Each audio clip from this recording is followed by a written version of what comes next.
Victoire 10-2 du Blizzard Cloutier Nord-Sud de Trois-Rivières face au Marquis de Jonquière. Philippe, ça a été une très grosse première période pour Trois-Rivières. Le Blizzard qui a littéralement forcé les Marquis de Jonquière à être indisciplinés. Et ils ont entre autres su en profiter lors des 2 5 contre 3 qu'ils ont tenus consécutivement. Et on s'en parlait avant le match, Stéphanie, le fameux plan de match d'Alain Côté de mettre beaucoup de pression sur les défenseurs. Eh bien, ça a rapporté là, parce qu'on avait toujours un homme sur le porteur du disque. Et ça a payé parce que les Marquis n'étaient pas capables de déployer leur attaque convenablement en zone adverse. Ça créait beaucoup de revirements. Et là, quand on voulait se racheter, bien, on tombait indiscipliné et on a pris plusieurs punitions coûteuses. D'ailleurs, il y a Marc-André Huot qui en a profité en marquant 2 buts en moins de 90 secondes.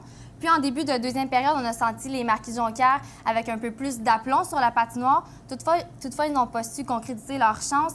Et ça, entre autres, c'est grâce au gardien Marco Cousineau qui tenait le fort. Écoute, Stéphanie, à 4-0, on revient en deuxième période et tout n'est pas perdu pour Jonquière. On contrôle complètement le match à ce moment-là. On bourdonne en zone offensive. On a 2, 3 bonnes chances de marquer. Mais Cousineau se dresse à ce moment-là. Et tout de suite après, il y a un 5e but qui vient de la part de Trois-Rivières qui vient complètement couper les jambes de Jonquière. C'était vraiment le moment important du match. Là. Et le vis-à-vis à Marco Cousineau, Pierre-Olivier Pelletier, lui, qui s'est fait chasser à 6-0 lors de la deuxième période. Et Philippe, ça ressemble à un scénario qu'on a vu il y a 2 semaines à Laval. Oui, c'est maintenant la 2e fois en 3 semaines où que Pierre-Olivier Pelletier se fait sortir de la rencontre. Moi, ça m'inquiète beaucoup parce que c'est un gardien que je ne sens pas en contrôle vraiment de son filet. Il n'est pas en confiance là, présentement.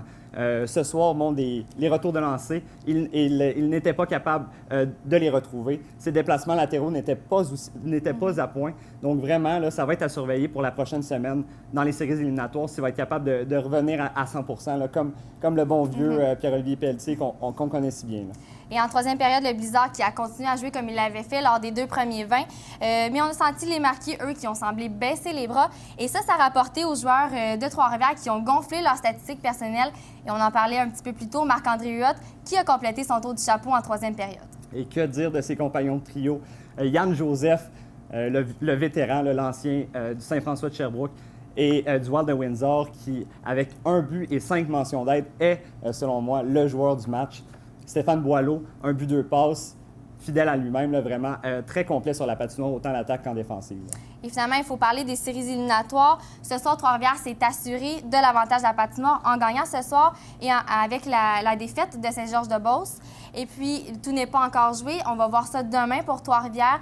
Advenant une victoire de leur part et une défaite de Thetford Mines, l'équipe d'Alain Côté terminerait 3e au classement. Mais je ne sais pas si c'est une très bonne chose de finir 3e parce qu'on affronterait Trois-Rivières. Et Trois-Rivières, cette saison, a vraiment... Trois-Rivières affronterait Rivière-du-Loup, désolé. Et Rivière-du-Loup a vraiment le numéro de Trois-Rivières cette saison. Donc vraiment, là, moi, finir en 4e place et affronter Saint-Georges, une équipe contre qui on a beaucoup de facilité présentement, là, ça ne me fait aucun tort. Là. Et puis les Marquis de Jonquière, eux, sont assurés de jouer contre les Prédateurs de Laval. Oui, tout à fait. Et Laval, bien qu'il soit loin au classement, est une équipe très difficile à battre à domicile. On se souvient, 80 de ses victoires se sont faites à domicile au Colisée de Laval. Donc, ils donneront cher leur peau. Jonquière qui part avec l'avantage. Mais vraiment, là, ce ne sera pas gagné d'avance. Eh bien, de notre côté, on vous invite à aller répondre à la question du jour sur notre compte Twitter Soirée sportive. Ce soir, on vous demande quel est, selon vous, le joueur par excellence dans la Ligue nord-américaine de hockey cette saison. Et puis, on vous rappelle la marque finale, c'est 10-2 en faveur du Blizzard Cloutier Nord-Sud de Trois-Rivières. Nous, on se retrouve demain alors que les Blizzards affrontent les River Kings de Cornwall. Bonne fin de soirée sur nos ondes.